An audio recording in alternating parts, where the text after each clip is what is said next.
आज के टीचिंग का विषय है nucleophilic aromatic substitution reactions. Nucleophilic aromatic substitution reactions, इसको शॉर्ट में ASN-AR कहते हैं। यह जो AR है एरोमेटिक के लिए है, S सब्स्टिट्यूशन है और N न्यूक्लियोफाइल के लिए। तो न्यूक्लियोफिलिक एरोमेटिक सब्स्टिट्यूशन रिएक्शन को हम SN-AR के रूप में ब्रीफ करते हैं या एब्रीब्रिएट करते हैं। यह जो रिएक्शन है न्यूक्लियोफिलिक एरोमेटिक सब्स्टिट्यूशन रिएक्शन, इसमें एडिशन और एलिमिनेशन होता है। पहले एडिशन होता है न्यूक्लियोफाइल का, इसके बाद एलिमिनेशन होता है किसी न किसी लिविंग आइटम या ग्रुप का। इसलिए इस रिएक्शन का दूसरा नाम है एडिशन एलिमिनेशन रिएक्शन। और इसका जो मैकेनिज्म में जो इंटरमीडिएट बनता है वो कार्बेनाइन इंटरमीडिएट बनता है। वो मैं मैकेनिज्म डील करते समय, डिस्कस करते समय आपको बताऊंगा।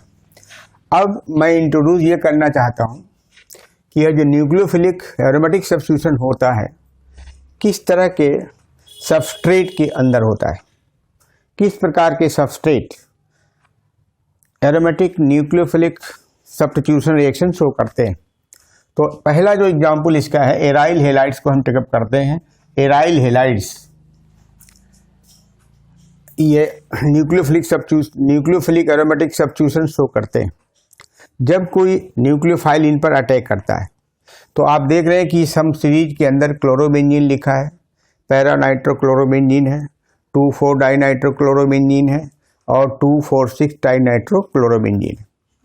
इसको मैंने इसलिए दिखला दिया कि यहाँ से यह जो एराइल हेलाइड है इसका यह जो पार्ट है CLE आउट बाहर होगा, यहाँ का ये पार्ट ये भी आउट होगा, न्यूक्लियोफाइल के द्वारा रिप्लेस हो जाएगा। न्यूक्लियोफाइल के द्वारा ये चीज़ें रिप्लेस हो जाएंगी। अब न्यूक्लियोफाइल के द्वारा ये रिप्लेस होंगी तो कौन आसानी से रिप्लेस हो जाएगा, कौन सा क्लोरीन एटम जो रिंग से डायरेक्टली बना हुआ है या बॉन्डेड है, कौन जल्दी रिप्लेस करेगा। तो इसका उत्तर ये होता है कि जिसमें इलेक्ट्रॉन विड्रॉइंग ग्रुप की संख्या ज़्यादा होती है, इलेक्ट्रॉन विड्रॉइंग ग्रुप की संख्या ज़्यादा होती है, उसका जो हैलोजन या क्लोरीन एटम वो जल्दी निकल जाता है। रीजन ये है कि इलेक्ट्रॉन विड्रॉइंग ग्रुप रिंग को डीएक्टिवेट करते हैं, यानी रिंग के ऊपर जो इलेक्ट्रॉन की डेंसिटी ओरिजिनली बेंजीन में थी उसको ये कम करते हैं, डिक्रीज करते हैं, डीएक्टिवेट करते हैं, जिसकी वजह से यह जो कार्बन और क्लोरीन के बीच का जो बॉन्ड है वह वीक हो जाता है। तो इसको हम कहते हैं जिसको कहते हैं इप्सोकार्बन। इप्सोकार्बन उस कार्बन को कहते हैं जिस कार्बन से हाइड्रोजन एटम डायरेक्टली बंधा होता है। तो नाइट्रो ग्रुप की प्रेजेंस की वजह से इलेक्ट्रॉन की डेंसिटी रिंग में कम होती है, CCl बॉन्ड वीक होता है और इसका रिप्लेसमेंट न्यूक्लियोफाइल के द्वारा आसानी से हो जाता है। अब लेकिन इसका रिप्लेसमेंट आसानी से नहीं होता। क्लोरोबेंजीन को आप देखें ध्यान से, इसका रिप्लेसमेंट आसानी से नहीं होगा क्योंकि इलेक्ट्रॉन की डेंसिटी को कम करने वाला कोई सब्स्टिट्यूएंट इसके पास नहीं है, यानी इलेक्ट्रॉन विड्रॉइंग सब्स्टिट्यूएंट इसके अंदर नहीं है। तो अगर हम देखें जैसे जैसे इलेक्ट्रॉन विड्रॉइंग सब्स्टिट्यूएंट बढ़ता जाता है वैसे वैसे इसका रिप्लेसमेंट आसानी से होने लगता है। तो हम कह सकते हैं कि क्लोरोबेंजीन की तुलना में पैरा नाइट्रोक्लोरोबेंजीन का क्लोरीन जल्दी आसानी से निकल जाएगा, तो रिएक्टिविटी इसकी ज़्यादा होगी और उसी तरह से इसकी रिएक्टिविटी इससे ज़्यादा होगी और उसी तरह से इसकी रिएक्टिविटी इससे ज़्यादा होगी। यह तो कोर्स है रिप्लेसमेंट का, जिसके अंदर जितना ज़्यादा ही इलेक्ट्रॉन विड्रॉइंग सब्स्टिट्यूएंट होंगे, लेकिन कहाँ पर होंगे वो कि आउट गोइंग या लिविंग आइटम के आर्थो एंड पैरा पोजीशन पर होना चाहिए। वो मैं आगे चल के चर्चा करूँगा। अभी तो मैं आपको इंट्रोड्यूस कर रहा हूँ सब्जेक्ट को, यह जो न्यूक्लियोफिलिक एरोमेटिक सब्स्टिट्यूशन रिएक्शन होता है किस तरह के सबस्ट्रेट के अंदर पाया जाता है। तो उसका उत्तर यह है कि एराइल हेलाइड्स में पाया जाता है। अब जो एराइल हेलाइड है अनसब्स्टिट्यूटेड है, इलेक्ट्रॉन विड्रॉइंग ग्रुप नहीं है, उसमें डिफिकल्टी से होता है, अंडरडेस्टिक कंडीशन होता है। यहाँ पर देखिए, यहाँ पर 5 कार्बन एटम है इस एग्जाम्पल्स में, पांचों जो फ्लोरीन एटम्स हैं, प्रत्येक में 5 5 5 जो है फ्लोरीन एटम लगे हुए हैं। चेंज क्या हो रहा है कि यहाँ पर नाइट्रो ग्रुप इलेक्ट्रॉन विड्रॉइंग है, यहाँ पर CN इलेक्ट्रॉन विड्रॉइंग है, यहाँ पर कार्बोक्सिलिक इलेक्ट्रॉन विड्रॉइंग है और यहाँ पर फॉर्माइल ग्रुप इलेक्ट्रॉन विड्रॉइंग है।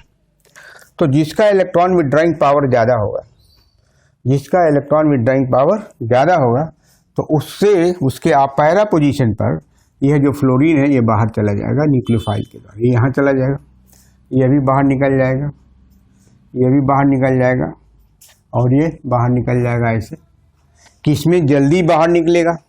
तो नाइट्रो ग्रुप का इलेक्ट्रॉन विड्रॉइंग पावर ज़्यादा होता है, इसलिए इसका जल्दी निकल जाएगा, इसकी रिएक्टिविटी ज़्यादा होगी। CN का उससे कम होता है, इसकी रिएक्टिविटी इसकी तुलना में कम होगी। यह कार्बोक्सिलिक ग्रुप का इलेक्ट्रॉन विड्रॉइंग पावर एल्डिहाइड से ज़्यादा होता है, इसलिए इसकी रिएक्टिविटी ऐसा हो जाएगा।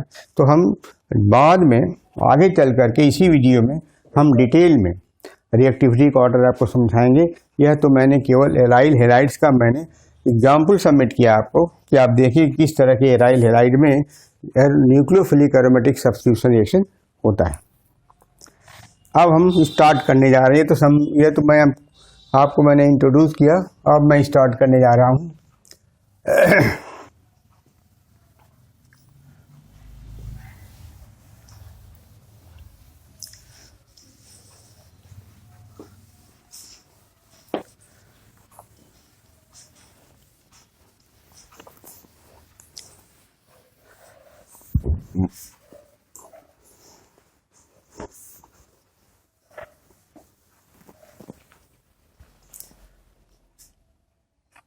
Aryl halides undergo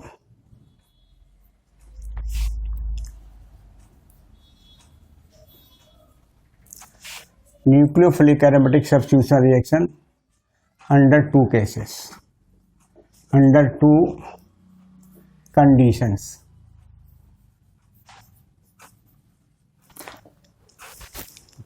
Aryl halides undergo nucleophilic aromatic substitution reaction under two conditions. पहला कंडीशन है when aryl halide has no any electron withdrawing group. EWG means electron withdrawing group.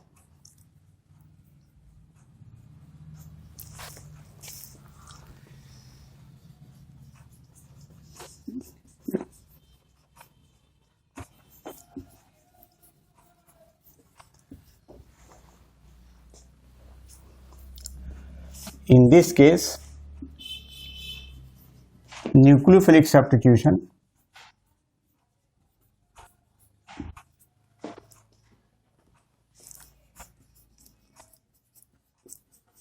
takes place under drastic condition. Under drastic conditions.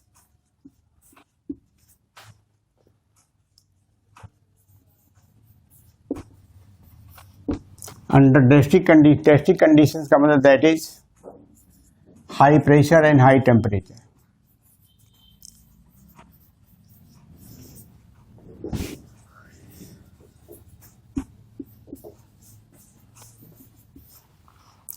For example ये आपका chlorobenzene है, इस chlorobenzene के पास कोई electron withdrawing group नहीं है।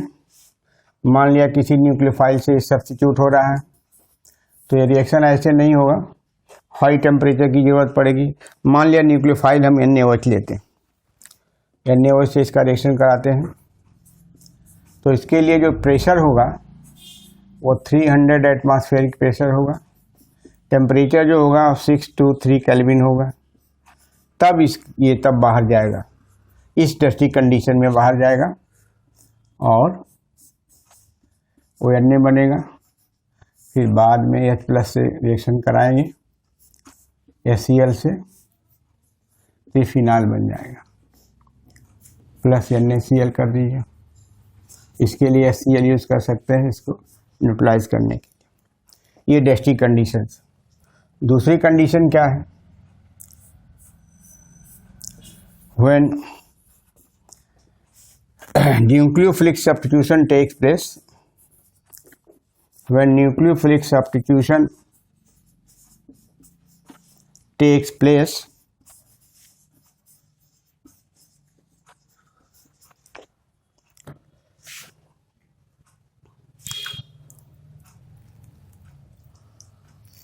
in substrate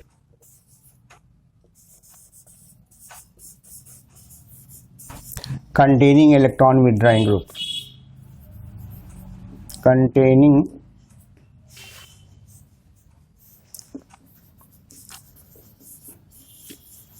electron withdrawing group,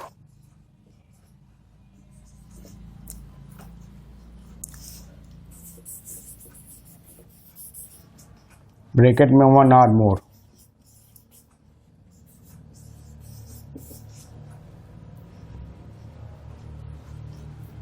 then it occurs at mild conditions.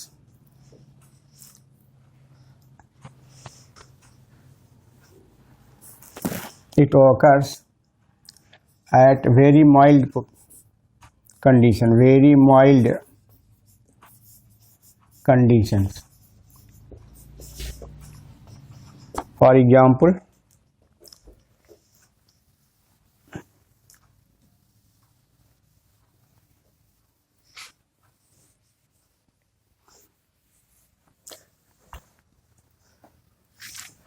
Chlorobenzene ले लिया,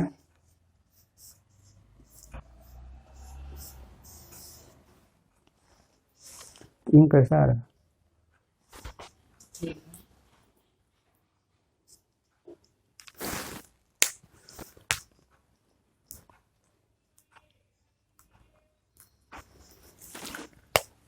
इसमें एक नाइट्रो ग्रुप लगा हुआ है और इसको NaOH से ट्रीट करते हैं, तो NaOH लो कंसंट्रेशन का यूज किया जाएगा। टेम्परेचर इसका 4 to 3 केल्विन यूज किया जाता है।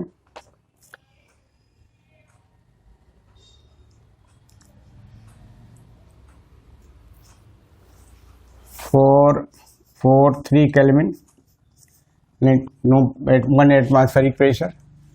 तब किसी भी न्यूक्लियोफाइल, इसमें न्यूक्लियोफाइल यहाँ पर हाइड्रोक्साइड आयन है, तो इसका रिप्लेसमेंट हाइड्रोक्साइड आयन से हो जाएगा, NaCl बन जाएगा। NO2 के प्रेजेंस के कारण टेम्परेचर कम हो गया और प्रेशर भी कम हो गया। अगर एक NO2 और बढ़ा दें तो और कम हो जाएगा। आर्थो पोजीशन पर 2,4-डाइनाइट्रोक्लोरोबेंजीन यूज करें तो NaOH का रिएक्शन क्या, इसको एक्वस सोडियम कार्बोनेट से रिएक्शन हो जाता है। एक्वस सोडियम कार्बोनेट को जो पानी में डिजॉल्व करेंगे तो सोडियम हाइड्रोक्साइड जनरेट होता है और यह 388 केल्विन पर ही रिएक्शन हो जाता है और ये बन जाता है, इसमें भी OH ग्रुप आता है, NaCl बन जाता है। आपको मालूम होना चाहिए कि सोडियम कार्बोनेट को जब पानी में घोलते हैं तो सोडियम हाइड्रोक्साइड और कार्बोनिक एसिड बनता है, उसी सोडियम हाइड्रोक्साइड से क्लोरीन रिप्लेस हो जाता है। इसका रिप्लेसमेंट ऐसे हो जाता है और यहाँ पर OH आता है। और यदि 3 इलेक्ट्रॉन विथड्राइंग ग्रुप लगा दिया जाए, 3 इलेक्ट्रॉन विथड्राइंग जैसे लगा दिया जाए तो और आसानी से क्लोरीन एटम यहाँ से बाहर निकल जाएगा।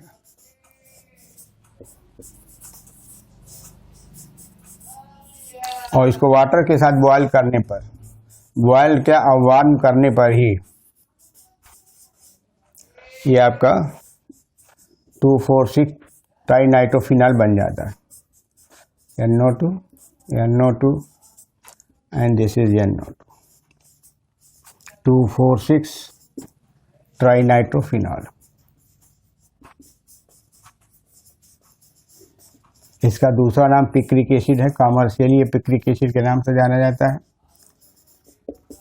ये 2,4-डाइनाइट्रो यहाँ पर मिस हो गया है, यहाँ पर NO2, यहाँ पर NO2 लग जाएगा, ये 2,4-डाइनाइट्रोफिनॉल। तो आप देख रहे हैं कि जैसे जैसे रिंग के अंदर इलेक्ट्रॉन विथड्राइंग सब्स्टिट्यूएंट बढ़ रहे हैं वैसे वैसे रिएक्शन आसानी से होता चला जा रहा है। जो ड्रेस्टिक कंडीशन बदलती चली जा रही हैं, इसमें टेम्परेचर एक NO2 की वजह से टेम्परेचर 443 K था, इसमें टेम्परेचर 388 हो गया, और इसमें वार्म करने का मतलब 25 डिग्री सेंटीग्रेड से ऊपर टेम्परेचर पर ही यह क्लोरीन बाहर निकल गया। तो इससे क्या इंफॉर्मेशन क्या मिलती है? This reaction suggest that electron withdrawing group, this reaction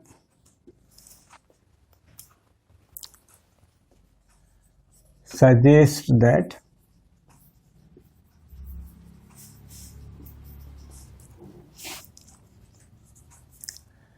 nucleophilic substitution reaction SNAR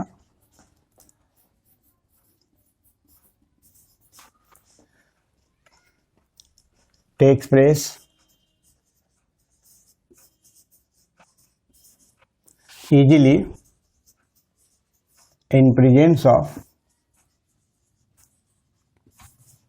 electron withdrawing substituent, electron withdrawing group EWG, electron withdrawing group at the ortho or para or both positions with respect to leaving atom, with respect to leaving atom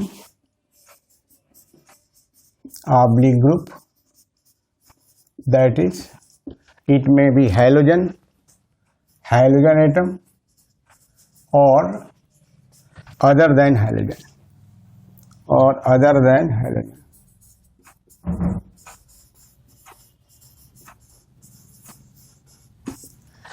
तो nucleophilic aromatic substitution reaction के लिए जो electron withdrawing substituent हैं, वे reaction को promote करते हैं, facilitate करते हैं, रिएक्टिविटी को बढ़ाते हैं। लेकिन कहाँ होना चाहिए इनकी पोजीशन? लिविंग ग्रुप के आर्थो पोजीशन पर होना चाहिए, या पैरा पोजीशन पर होना चाहिए, या दोनों पोजीशन पर होना चाहिए। ये इंपॉर्टेंट फैक्टर है। तो अब आपको ये जानना चाहिए कि इलेक्ट्रॉन विथड्रॉइंग सब्स्टिट्यूएंट कौन कौन से हैं और उनका पावर क्या है। इलेक्ट्रॉन विथड्रॉइंग ग्रुप का पावर क्या है, ये याद रखना चाहिए। रिमेंबर,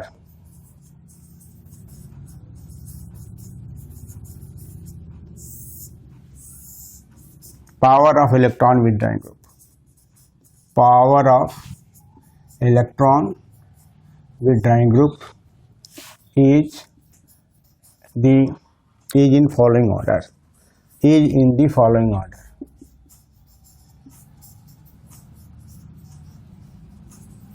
Following order, इधर N लगा हुआ है, N से 3 अल्काइल ग्रुप लगा हुआ है, पॉजिटिवली चार्जड है, तो इसका पावर ज़्यादा होता है कार्बन टेट्राफ्लोराइड से। ये है आपका नाइट्रो ग्रुप, फिर CN ग्रुप, फिर SO3H ग्रुप, फिर carboxylic acid group,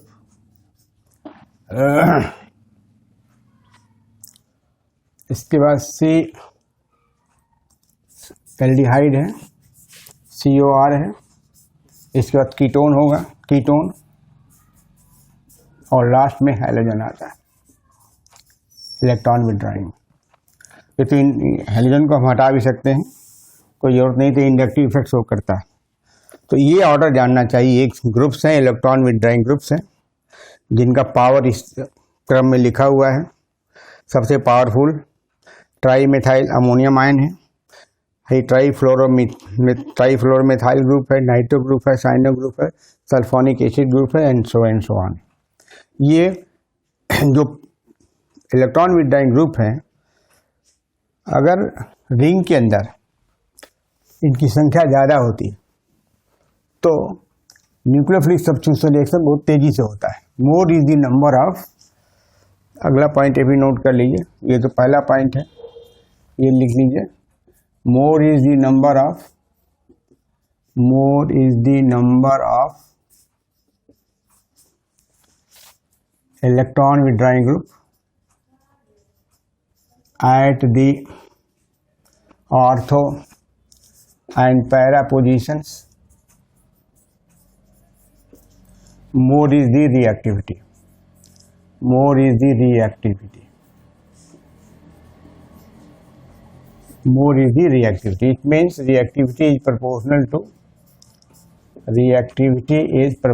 to number of electron withdrawing group. याद रखना चाहिए। कुछ हम आपको रिएक्शंस कराते हैं एग्जाम्पल के तौर पर।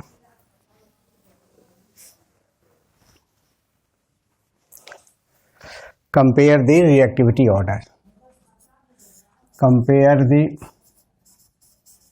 reactivity order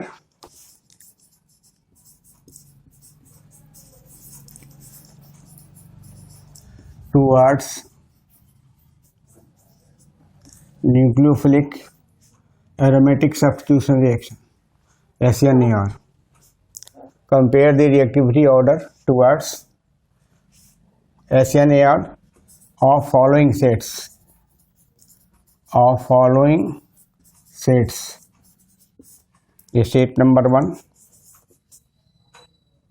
सेट 1 है।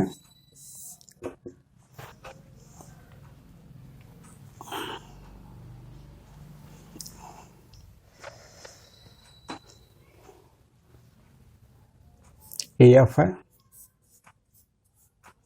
ये नाइट्रो ग्रुप पैरा पोजीशन पर है। फिर ये Cl है,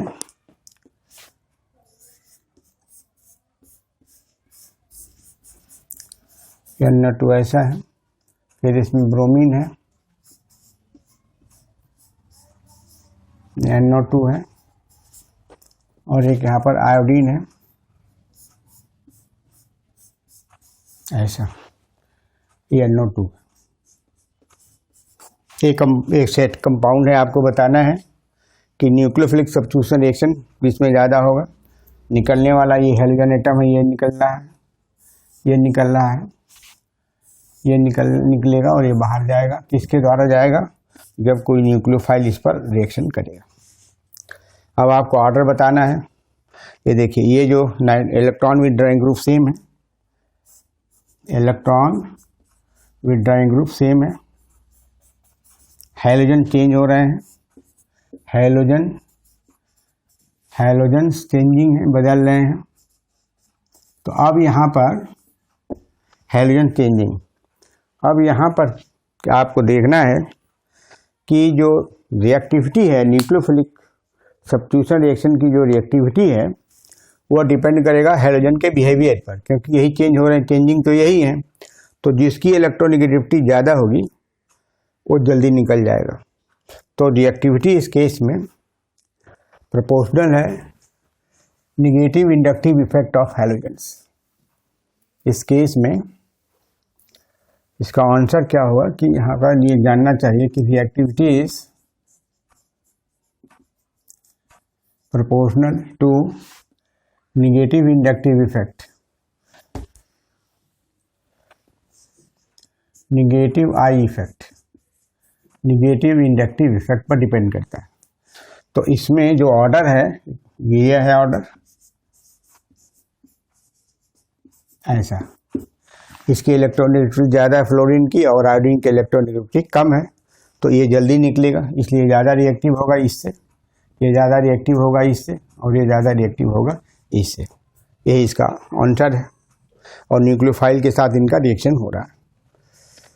अब एक दूसरा सेट हम देते हैं आपको, सेट 2।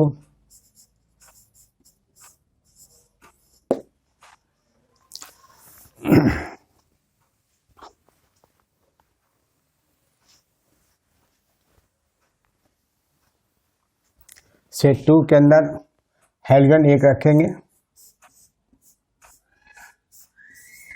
नाइट्रो ग्रुप इसमें रहेगा। फिर यहाँ पर दूसरा, यहाँ पर NO2 है, यहाँ पर NO2 है। तीसरे में यहाँ पर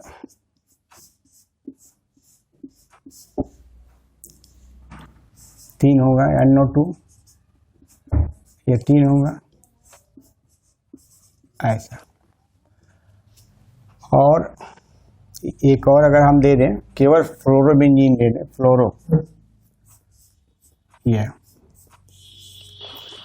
आपको कंपेयर करना है रिएक्टिविटी का कि इसमें न्यूक्लियोफिलिक सब्स्टिट्यूशन किस में ज़्यादा होगा।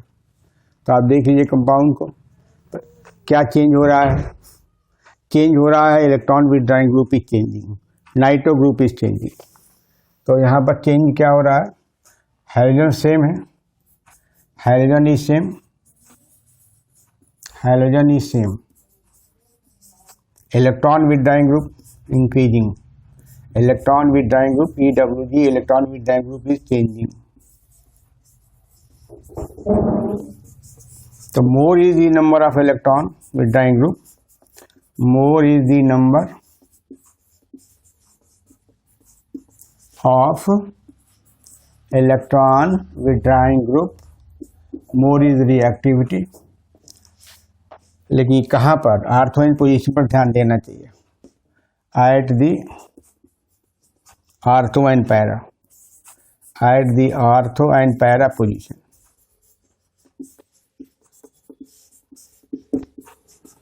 At the ortho and para position, more is the reactivity।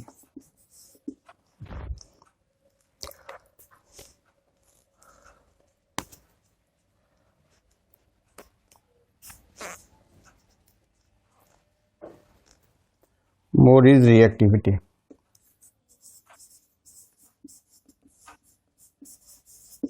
अभी इस आधार पर देखेंगे, सबसे ज़्यादा अगर हम इसको लेवल कर रहे हैं A, इसको लेवल करें B, इसको लेवल करें C, इसको लेवल करें D, तो सबसे ज़्यादा रिएक्टिविटी किसकी होगी, C की होगी, क्योंकि इसमें 3 इलेक्ट्रॉन विथड्रॉइंग नाइट्रो ग्रुप है, ये ऑर्थो एंड पैरा पोजीशन पर हैं with respect to fluorine atom.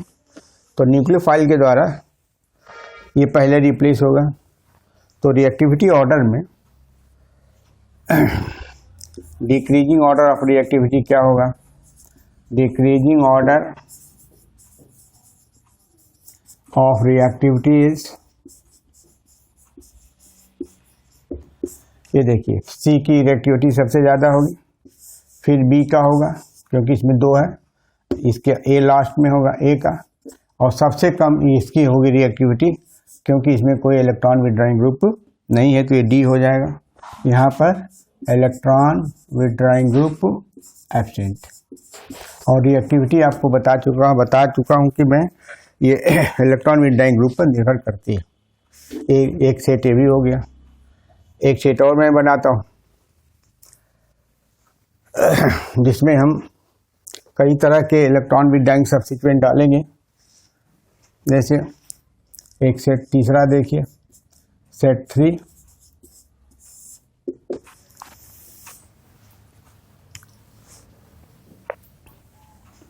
यहाँ से आपका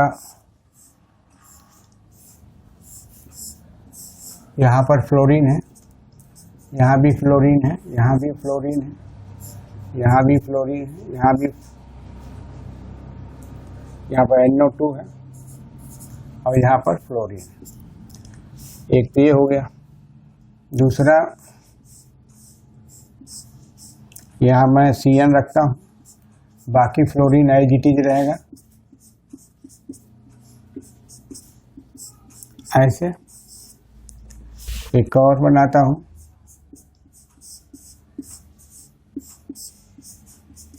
फ्लोरीन ऐसे ही रहेगा, कोई चेंज नहीं होगा। चेंज होगा इलेक्ट्रॉन विथड्रॉइंग सब्स्टिट्यूएंट ऐसा। और लास्ट में यहाँ पर एक और रखता हूँ, यह ऐसे ही रहेगा।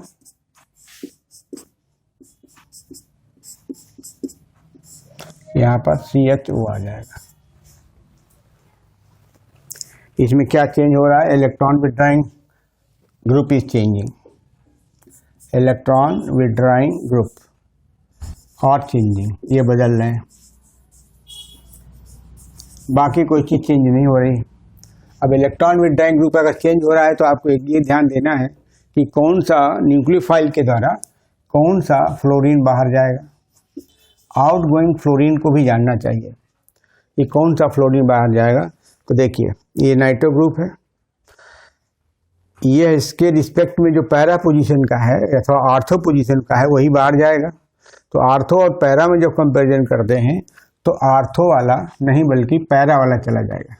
ये बाहर इसको जाना है, इसको जाना है, इसको जाना है और इसको जाना है न्यूक्लियोफाइल के द्वारा और न्यूक्लियोफाइल आ जाएगी। अब कैसे कैसे निर्धारित करेंगे कि कौन सा ज़्यादा रिएक्टिव है? तो इसका उत्तर ये होगा, ये नाइट्रो ग्रुप ज़्यादा पावरफुल है, ये नाइट्रो ग्रुप पावरफुल है CN ग्रुप से, और CN ग्रुप पावरफुल है सल्फोनिक एसिड ग्रुप से, और सल्फोनिक एसिड ग्रुप पावरफुल है फार्माइल ग्रुप और एल्डिहाइड ग्रुप से। तो इसकी रिएक्टिविटी ज़्यादा होगी, यानी इसमें से न्यूक्लियोफाइल के द्वारा ये जल्दी निकल जाएगा और ये इसका ऑर्डर है, याद रखना चाहिए। तो ये आपको 3 सेट का हमने रिएक्टिविटी का ऑर्डर बता दिया। अब मैं आपको मैकेनिज्म बताता हूँ, इस रिएक्शन का मैकेनिज्म क्या है। मैकेनिज्म क्या यहाँ से लिखता हूँ, मैकेनिज्म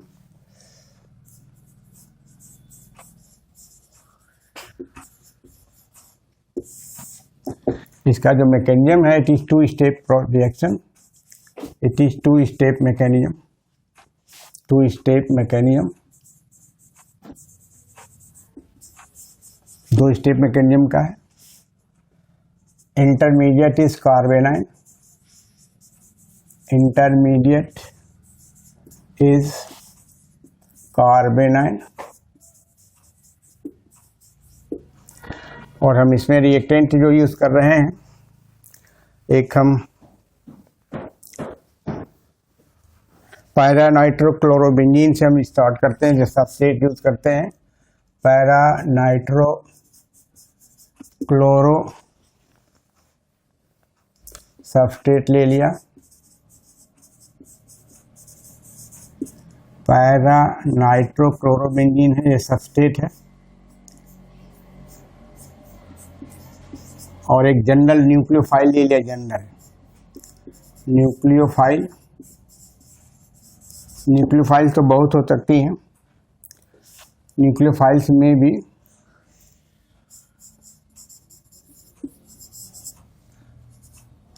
ये आपका CH3 ये हो सकता है, OC2H5 हो सकता है, अमोनिया हो सकता है,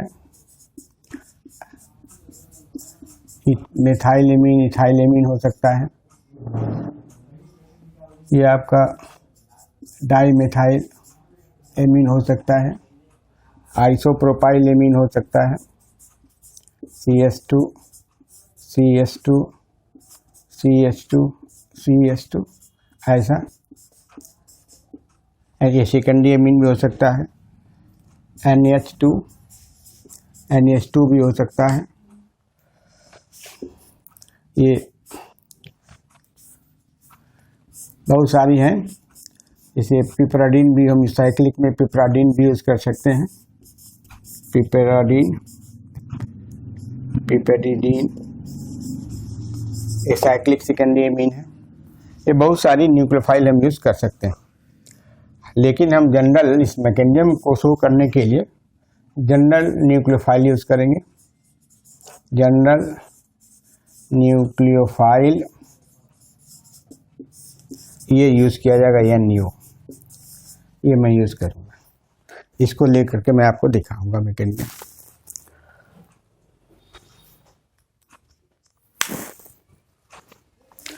अब it is 2 step mechanism. Intermediate है कार्बेनाइन, सबस्ट्रेट है para nitrochlorobenzene.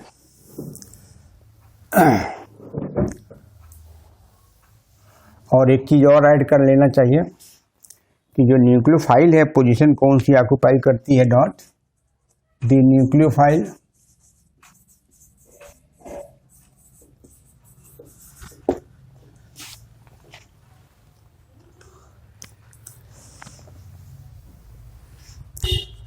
the attacking nucleophile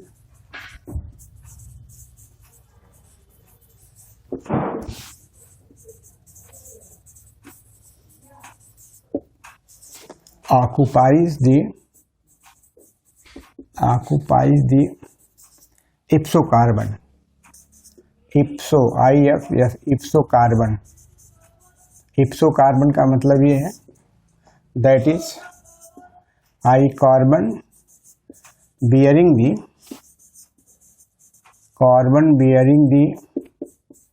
living atom,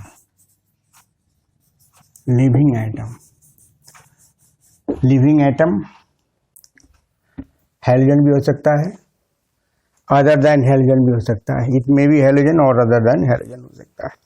तो उसी पर जाता है जिस पर हेलोजन आउटगोइंग जो हेलोजन है वो लगा हुआ है, उस कार्बन को हम इप्सो कार्बन कहते हैं। और इस सब्स्टिट्यूशन को इप्सो सब्स्टिट्यूशन भी कॉल कर सकते हैं। इस सब्स्टिट्यूशन में सच substitution may be called as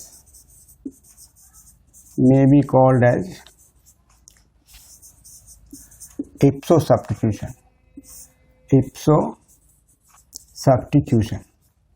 यानी न्यूक्लियोफाइल उसी कार्बन को ऑक्युपाई करती है जिससे लिविंग एटम जुड़ा होता है। अब मैकेनिज्म का सीक्वेंस देखिए, ये हम शुरू करने वाले हैं, ये बेंजीन है, क्लोरोबेंजीन है, ऐसे फिर नाइट्रो ग्रुप है,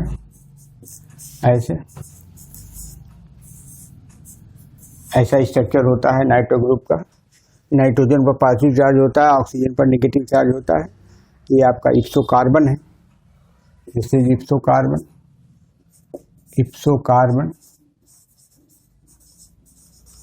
तो पहला जो स्टेप होता है, न्यूक्लियोफाइल इसके ऊपर अटैक करता है, न्यूक्लियोफाइल अटैक करेगा, ये स्लो अटैक होगा, यही रेट डिटर्मिनिंग स्टेप भी होगा। रेट डिटर्मिनिंग स्टेप RDS भी यही होता है, क्योंकि ये स्लो है तो ये यहाँ पर अटैक करता है इसे, जब अटैक करेगा तो ये इधर शिफ्ट कर जाता है, तो Cl हो गया, ये आपका न्यूक्लियोफाइल ऐसे हो गया, ये निगेटिव चार्ज हो गया ऐसे और ऐसे हो गया, नाइट्रोजन ऐसे, देख लीजिए ये कार्बेनाइन बन गया।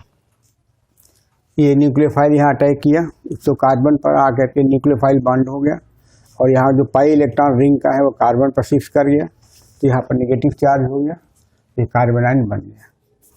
ये जो कार्बेनाइन है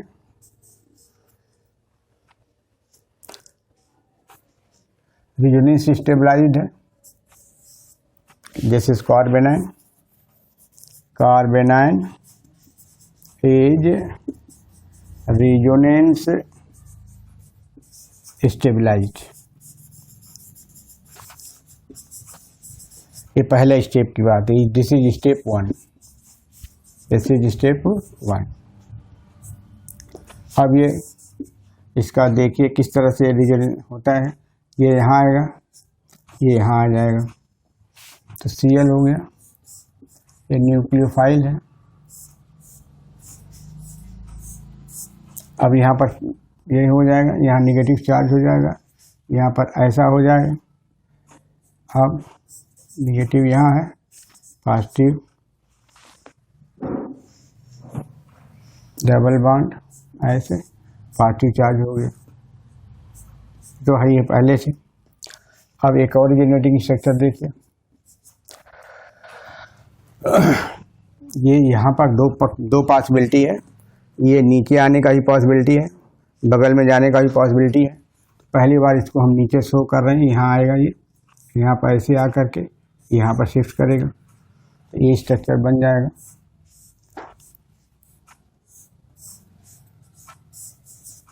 निगेटिव हो गया, ये भी निगेटिव हो गया, बीच में डबल बॉन्ड हो गया, नाइट्रोजन ऑलरेडी है, पॉजिटिव चार्ज मेंटेन है इसका। अब ये ऐसे हो गया, ऐसे हो गया, ये न्यूक्लियोफाइल है और ये Cl है। यह जो स्ट्रक्चर देख रहे हैं जिसमें दोनों ये ऑक्सीजन पर नेगेटिव चार्ज है, ये मोस्ट स्टेबल स्ट्रक्चर में आता है, और ये मोस्ट स्टेबल स्ट्रक्चर को इसको हम कहते हैं मेसेनहाइमर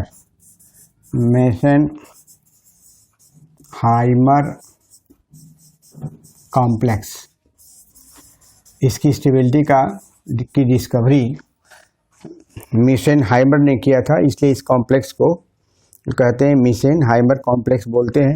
ये बहुत स्टेबल कॉम्प्लेक्स है क्योंकि इलेक्ट्रोनेगेटिव ऑक्सीजन के ऊपर नेगेटिव चार्ज रिसाइड कर रहा है, पड़ा हुआ है, इसलिए ज़्यादा स्टेबल होता है। अब अगला रिजोनेटिंग स्ट्रक्चर ऐसे बनेगा, इसके आगे बढ़ेंगे तो यहाँ पर मैं लिखता हूँ, यहाँ पर अब ये होगा क्या कि अब बैक चलेगा, यहाँ से यहाँ चला जाएगा, ये रिंग में बैक होगा और ये यहाँ पर चलाएगा। तो हम स्ट्रक्चर यहाँ बनाते हैं।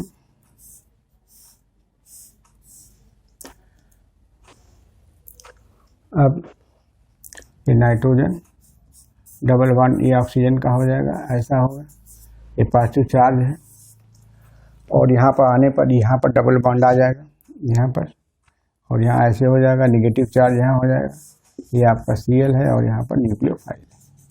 ये आपका रिजोनेंस स्टेबलाइज्ड कार्बेनाइन यहाँ तक आ गया। 4 रिजोनेटिंग स्ट्रक्चर बनती हैं। आप देख रहे हैं कि पॉजिटिव चार्ज यहाँ से, नेगेटिव चार्ज यहाँ से शुरू होकर के यहाँ तक जा रहा है, तो इनका हम रिजोनेंस हाइब्रिड ऐसे बना सकते हैं।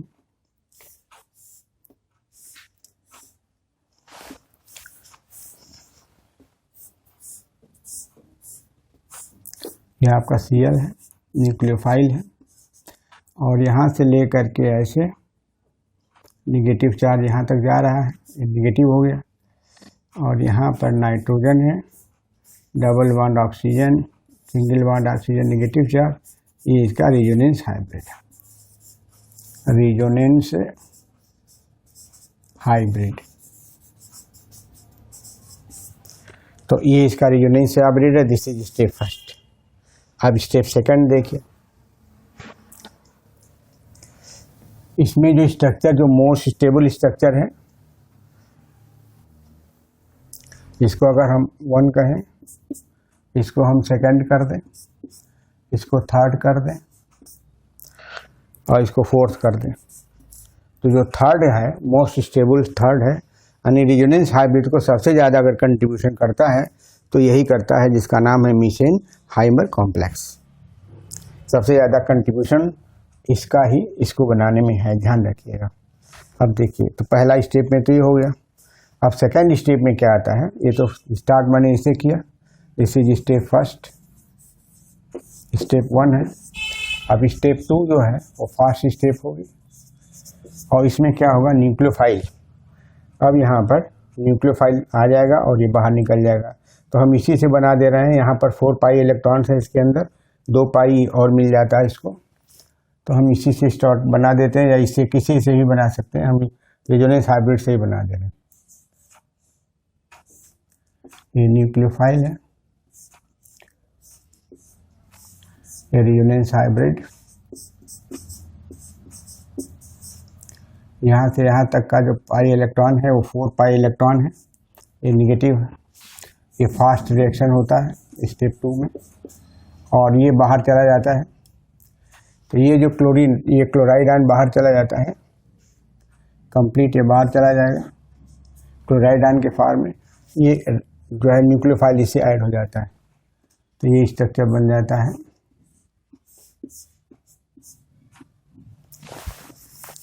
इसका स्ट्रक्चर बनता है वो ऐसे बनता है,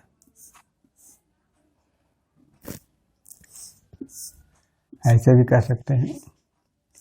ये न्यूक्लियोफाइल हो गया, प्रोडक्ट हो गया। ये NO2 हम ऐसे लिख सकते हैं, प्लस क्लोराइड आयन बाहर निकल गया। अगर कंफ्यूजन हो तो इसको मैं फैला भी सकता हूँ, इसको ऐसे N डबल बॉन्ड ऐसे, नेगेटिव चार्ज, ये पॉजिटिव चार्ज। तो अब इसमें कार्बेनाइन, इसकी जो रिएक्टिविटी है वो डिपेंड करती है कार्बेनाइन की स्टेबिलिटी पर, क्योंकि कार्बेनाइन इंटरमीडिएट है, तो reactivity of the reaction depends on the stability of the कार्बेनाइन। ये भी इम्पोर्टेंट पॉइंट नोट करना है आपको। तो रिएक्टिविटी, अब इसमें देखना है कि फर्स्ट रेट क्या इसका है।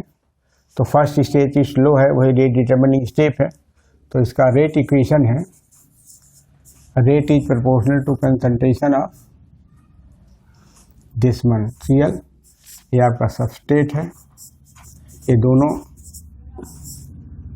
इसके और न्यूक्लियोफाइल के कंसंट्रेशन के प्रोपोर्शनल है। ऐसे rate is proportional to formation of carbocation intermediate.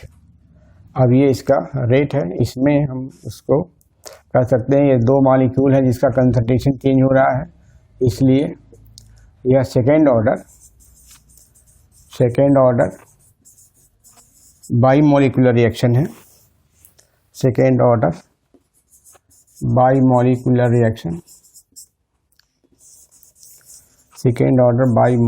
Reaction, hence labeled as SN2AR, hence labeled as SN2AR। ये सेकेंड ऑर्डर दोनों का कंसंट्रेशन चेंज हो रहा है। बाई मॉलिक्यूलर दो मॉलिक्यूल रेट डिटर्मिनिंग स्टेप में है और first step is rate determining step है, इसलिए इसका जो एब्रीविएशन है इसके मैकेनिज्म का SN2AR है। अब रिएक्टिविटी जो है रिएक्शन की किस पर डिपेंड करती है, ऑलरेडी हम शुरू में ही बता चुके हैं। तो रिएक्टिविटी इज प्रोपोर्शनल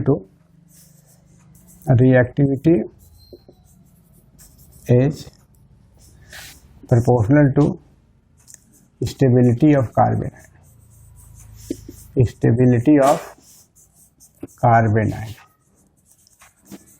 और कार्बेनाइन की स्टेबिलिटी कौन बढ़ाता है? इलेक्ट्रॉन विथड्राइंग ग्रुप बढ़ाता है। तो कह सकते हैं कि स्टेबिलिटी इज प्रोपोर्शनल टू, या ऐसे करिए, stability of carbanion depends on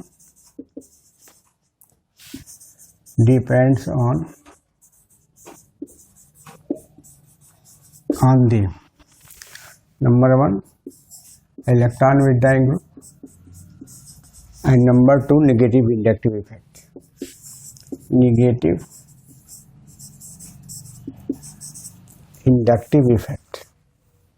inductive effect। अब हम आपको कुछ प्रॉब्लम्स दे सकते हैं।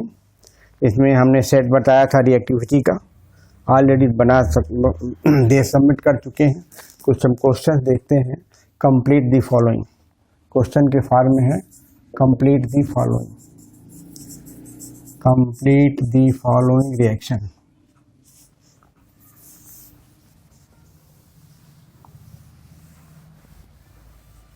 दो तीन सवाल देते हैं आपको। Complete the following reaction, complete the following reactions. अब देखिए एक सवाल है इसमें, नंबर 1, ये आपका बेंजीन है, इससे जुड़ा हुआ O है, CH2 है और OH है। ये F है, सब F है, F एंड F। ये रिएक्शन दिया हुआ है K2CO3 के प्रेजेंस में हीट करना है, आपको प्रोडक्ट बताना है। ये जो एग्जाम्पल है वो इंट्रामॉलिक्यूलर न्यूक्लियोफिलिक एरोमेटिक सब्स्टिट्यूशन का है। ये प्रॉब्लम लिख देता हूँ। इट इज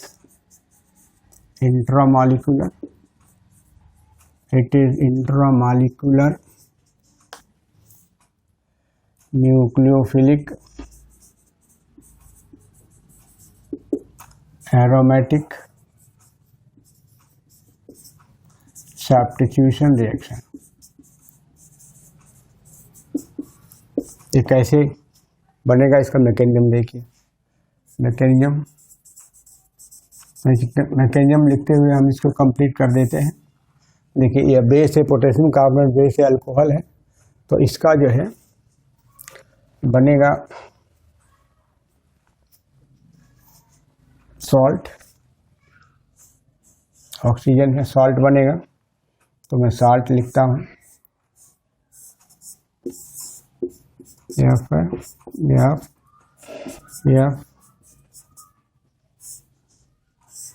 OCH2, इसको हम ऐसे कर साल्ट बना दें, OCH2 CH2 OH और F, K2CO3 का बनेगा, तो पोटेशियम बाइकार्बोनेट बनेगा और ओके यहाँ हो जाएगा। F है,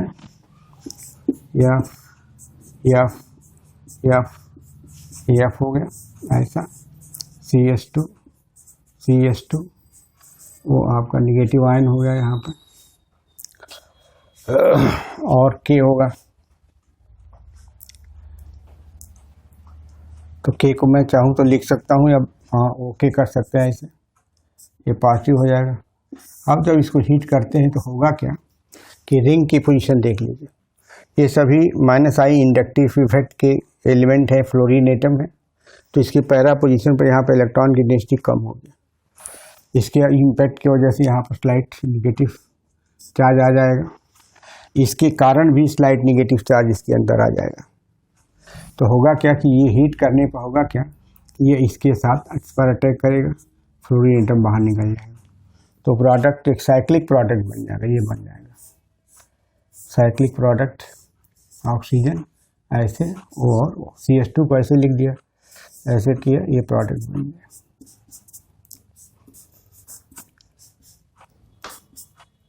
इस तरह का प्रोडक्ट बन गया, यहाँ पर KF आ जाएगा, ये इसका मैकेनिज्म, ये इसका प्रोडक्ट। यह न्यूक्लियोफिलिक एरोमेटिक सब्स्टिट्यूशन का इंट्रामॉलिक्यूलर रिएक्शन है, क्योंकि एक ही मॉलिक्यूल में यह रिएक्शन संपन्न हो रहा है, अलग से कोई बेस यूज नहीं करते हैं, यह पार्ट बेस का काम करता है, ये बेस का पार्ट, यह बेस पार्ट है, ये बेस पार्ट है, यह बेस इसको न्यूक्लियोफाइल को बाहर कर दे रहा है। दूसरा सवाल लिखिए, दूसरा प्रॉब्लम आपको देते हूँ कंप्लीट करने के लिए। नंबर 2,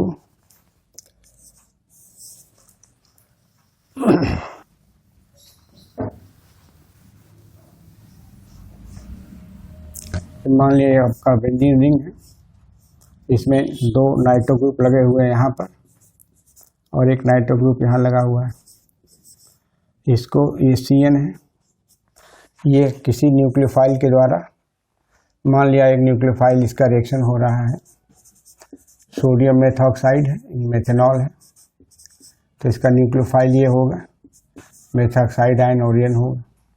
अब आपको देखना है कि कौन सा सब्स्टिट्यूएंट बाहर जाएगा, NO2 जाएगा या CN जाएगा।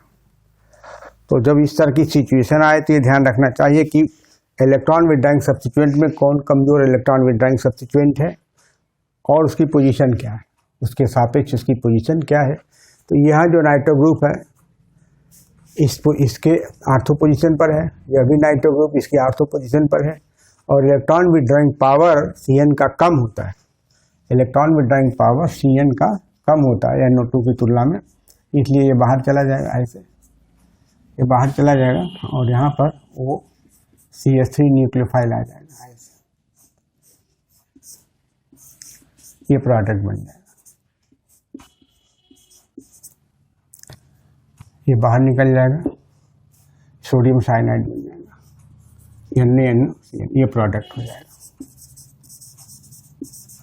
ये 2,5 डाइनाइट्रो एनिसोल हो जाएगा, ये आपका 1 हो गया, 2 हो गया, 3 हो गया, 4 हो गया, 5 हो गया, 6 हो गया, तो 2,6 डाइनाइट्रो एनिसोल हो गया, ऐसे। और देखिए एक सवाल और भी बनते हैं, जैसे यहाँ पर तीसरा प्रश्न है, अगर हम यहाँ Cl कर लें, यहाँ पे NO2 कर दिया जाए, यहाँ पे NO2 कर दिया जाए और इसका रिएक्शन कराया जाए इससे, पिपरेडीन है, सेकेंडरी अमीन है, भी न्यूक्लियोफाइल है, न्यूट्रल न्यूक्लियोफाइल है,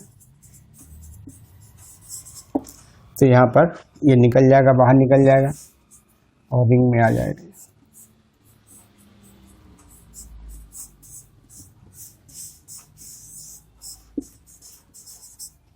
इस तरह से बहुत से एग्जाम्पल्स हैं जो आपको पढ़ना चाहिए। HCl बन जाएगा।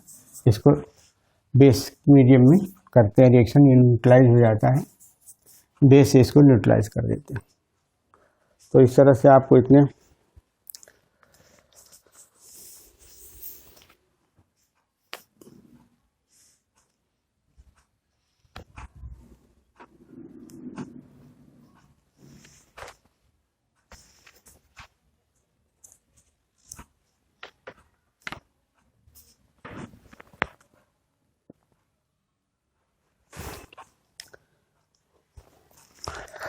अब आपने इसमें देखा कि अदर देन हाइड्रोजन एटम बाहर जा रहा है, CN बाहर जा रहा है। एक और एग्जांपल है, इसमें sulfonyl chloride benzene sulfonyl group बाहर जाता है।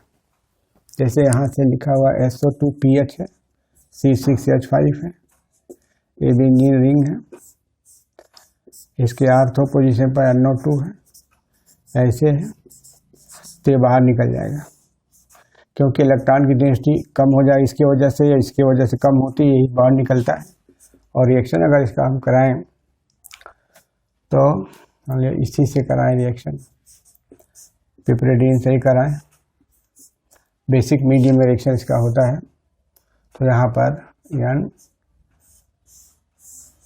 ऐसे बनेगा, ये आपका ऐसे हो जाएगा, ये प्रोडक्ट हो जाएगा और ये PH या C6H5 ये सल्फोनाइल ग्रुप बाहर निकल जाएगा, ये प्रोडक्ट बन जाएगा। तो इतना ही इलेक्ट्रोफिलिक सब्स्टिट्यूशन रिएक्शंस के लिए। इसमें देखेंगे तो और सारे क्वेश्चन बनते हैं, आगे के वीडियो में इसको डाल दूंगा। Thank you very much.